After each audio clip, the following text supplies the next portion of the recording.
Hello everyone, আসসালামু আলাইকুম। সবাই কেমন আছেন? আশা করি সবাই অনেক ভালো আছেন। তো আমি আমার পছন্দের খাবার আপনাদের সবার সাথে শেয়ার করতেছি। প্রথমে ফ্রাই প্যানের মধ্যে তেল গরম করে নিব। তেল গরম করা হয়ে গেলে তেল গরম হওয়ার পর কাঁচা পেঁয়াজ দিব, কাঁচা মরিচ দিব আর কাঁচা জিরে দিব পরিমাপ মতো। এইগুলো দিয়ে সুন্দরভাবে বাদামি কালার করে নিব নাড়েচাড়ে।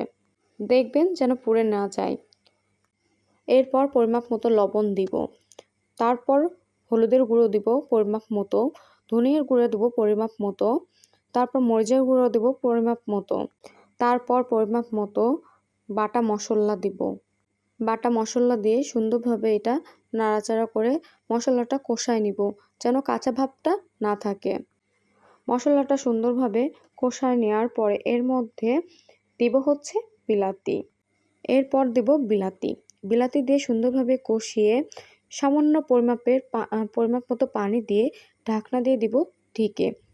ঢাকনা দিয়ে ঢাকার পর 10 থেকে 5 মিনিট পর দেখব যে হয়ে গেছে নাকি বিলাতিটা আধা সিদ্ধ। যদি হয়ে যায় তাহলে এর মধ্যে দিয়ে দিব পুঁই শাক দিয়ে সুন্দরভাবে পুঁই শাক আর বিলাতিটা কষাই নিব। কষায় নেওয়ার পরে এর মধ্যে আবার সামান্য পরিমাপের মতো একটু পানি দিয়ে দিব, যেন পুঁই শাকটা সিদ্ধ হয়।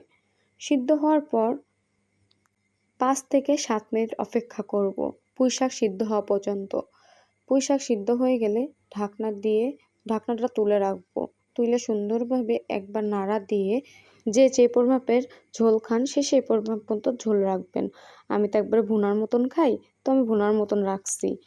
তো আমি সবার মতো রান্না করতে পারি না, আমি যেমন পারি তেমনই চেষ্টা করছি। এটা আমার হচ্ছে রান্নার শেষ লুক। কেমন হয়েছে সবাই কমেন্ট করে বলবেন।